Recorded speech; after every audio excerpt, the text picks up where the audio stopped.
I live on a farm in Biri, close to Lilyhammer.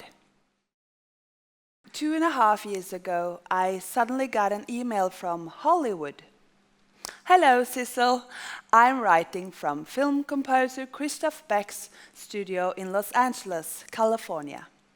We are currently working on a film score that requires bukkehorn, and I came across your playing and fell in love with it. What he came across was this little video I had published on YouTube, filmed at our summer mountain farm. And then we had some emails going back and forth, and I explained which tones that is possible to play on my horns and which is not. The composer and his assistants had searched through a lot of Norwegian music before they found me. So when I then got an email with a lot of confidential information, audio files, and an order for recording all of it, and additionally some improvising on each horn, I felt that this was very special. And even if the farm where I live is peaceful and quiet, I needed even more tranquility. I went up to Sætra, our summer mountain farm. And Sætra was the original place for playing bukkehorn and the wooden lur.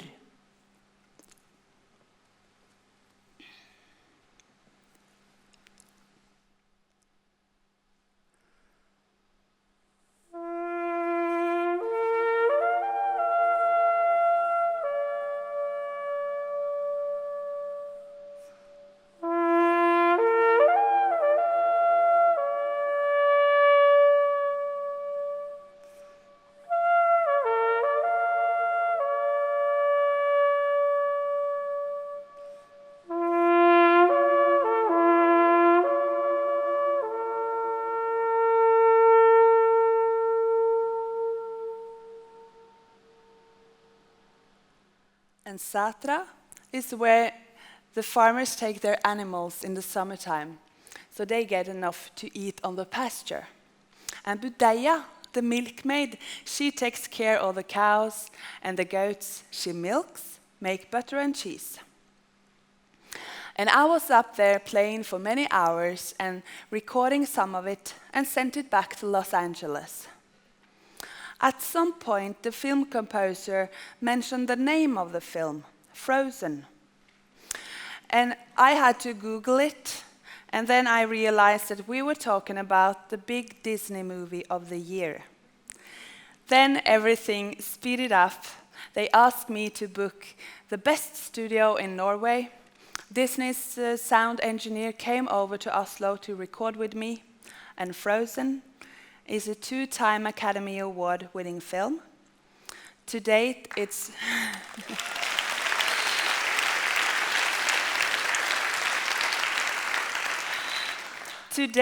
the highest-grossing animated film of all time. And the soundtrack got 2 Grammy Awards and broke a lot of records on Billboard.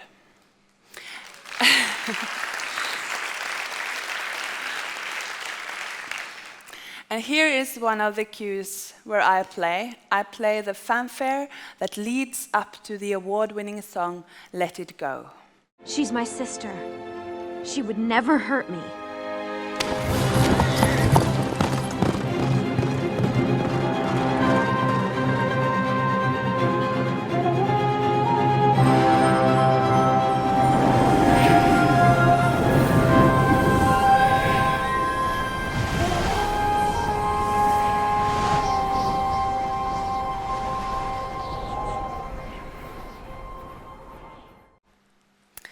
And here's Arendal.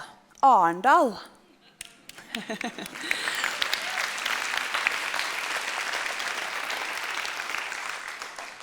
Earlier this year, I was invited to Walt Disney Animation Studios. It was my first time in the States. I rented a Jeep at the airport and drove around by myself. And I'm quite proud of that, because the roads and traffic there is slightly different from the countryside in Norway. I was warmly welcomed, and everyone knew about the bukkehorn. I played for them, and they recorded a video with me. They showed me around. I got to meet the producers and was also told, you have to hold this. We're staying in touch.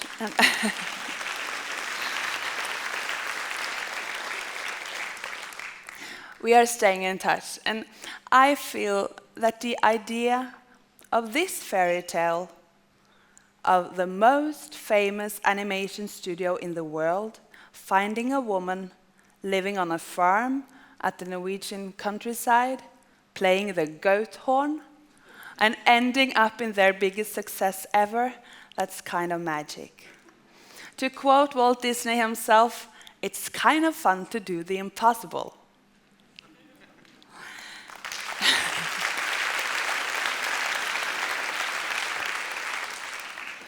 One of the reasons I enjoy this film, besides the music and the humor and the impressive animation of the Norwegian-inspired environment, I love the fact that the story has two strong female main characters that doesn't need a prince to save them.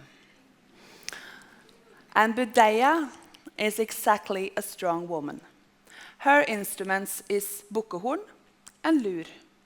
She used them for scaring and calling, scaring away the predators like wolves, bears, and lynx, and calling on the cattle and the goats. I will play my own lonely call, which also is used in the scene where the queen is imprisoned, and an old traditional tune from where I live.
Kari mor, barnet ditt gråter.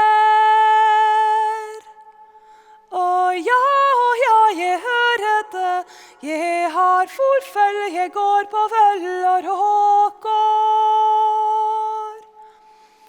Læt opp le, slapp inn fe, mjølk i kolha, sil i bolla, å, jeg det versle bånet drekke.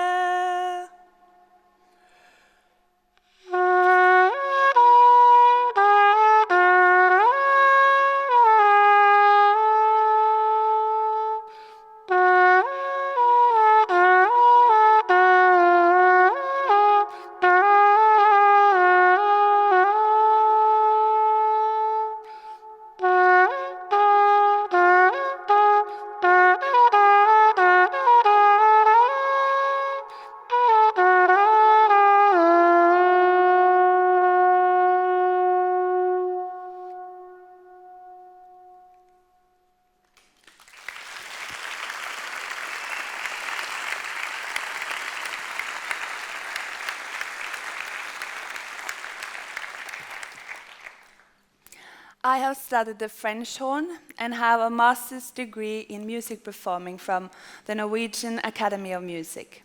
I specialized in Baroque horn and the classical natural horns, the original instruments that composers like Bach, Handel, Haydn, and Mozart composed for.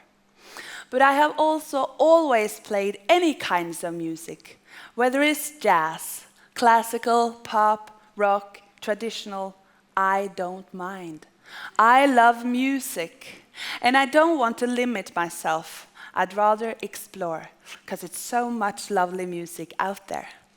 So when I got myself a goathorn and started to figure out how to play, I really found something genuine.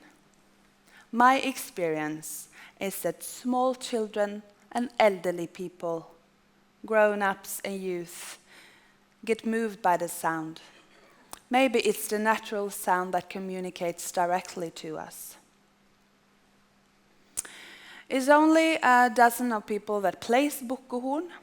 It's the oldest traditional instrument that we have in Norway, and it's been used all the way back to the Stone Age. And of course, not only in Norway. Anywhere in the world where people have animals, in any culture, I guess that someone have taken up a horn and wondered, how can we make sounds of it? At all times, man has used horns to warn, give signals, to scare, and to call, to communicate. It's been used in wars and violation, and also in ceremonies in different religions. A horn from a ram, or a cow, or a buffalo, or an antelope are all different. In Norway, the billy goat has been the main supplier of horns. I love the challenge that lies in the nature of each horn. It is not easy to play, and they're all different. You know, billy goats, they are like us. They're all different. So each horn is unique, both in size, in color, in shape, the curves, the structure, and of course, which tones they have, what sound and timbre. So to get to know each horn as an instrument, I need to spend a lot of time together with it and play, in both meanings of the word, to play and to play. And how it sounds does, of course, not only depend on the horn. It depends on the idea the player has of how it should sound, and it depends on how she produces the sound. That is Kviteraggen, who lived almost 7 years in Lilyhammer at an outdoor museum called Maihaugen. And 1 year ago, the farmer called me and said the time had come. So the next day, I went there and I got Kviteraggen's fresh horns. And inside the horns, there's a kind of marrow. And there is several methods to get the marrow out and clean it. Some people just hang the goat's head up in a tree with the skull on the horns to let it rotten. If you have enough time and can be sure of not scaring anyone in the forest, that's the solution. Historically, a method is to lay the horns in urine. And another method is to boil them until the marrow slips off. The next step is then to cut and carve, to clean it properly inside, and place the finger holes. It's a very exciting process, because you never know until the first tone if it's going to be a nice instrument or not. And it's a very smelly process too. It feels like the smell stays forever. The billy goats can be very aggressive and angry and stubborn and only make trouble. So when they have made their little duty, it's usually bye-bye to them. It's not very often they get to live long enough to grow big horns. So when I have this great opportunity, if someone of you know an old billy goat that is soon going to pass away, please tell me. Last month, I joined one of the most popular radio shows of the Norwegian Broadcasting Corporation. They had cow as subject for a week, and I took the opportunity to find out what kind of music does the cows like most. Is it when I sing, when I play lur, or the bukkehorn? And they reacted in the same way as you. They were pointing their ears, looking at me with big eyes, wondering, what is she doing?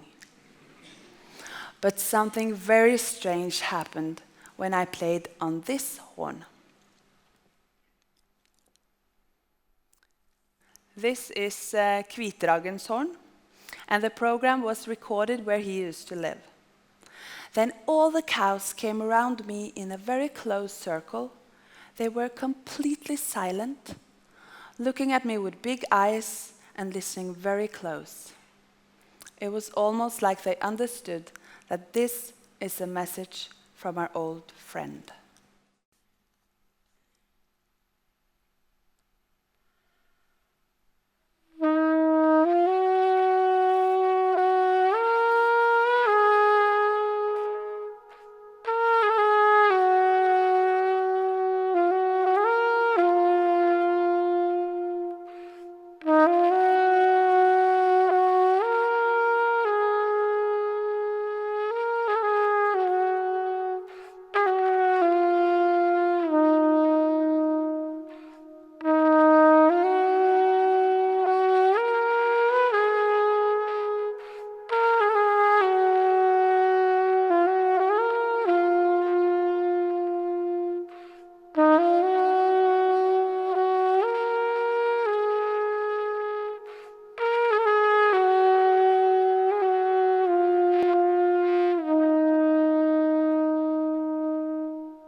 That was the first little melody that came out of this horn. It's my own idea, influenced by tradition. And, well, I like to think that the billy goats lives on through my bukkehorn playing. It's something captivating about it. Who would have known that a horn from a billy goat could resonate so widely? I'll finally quote my favorite actor, Robin Williams. You know what music is? God's little reminder that there's something else besides us in this universe. Harmonic connection between all living beings, everywhere, even the stars.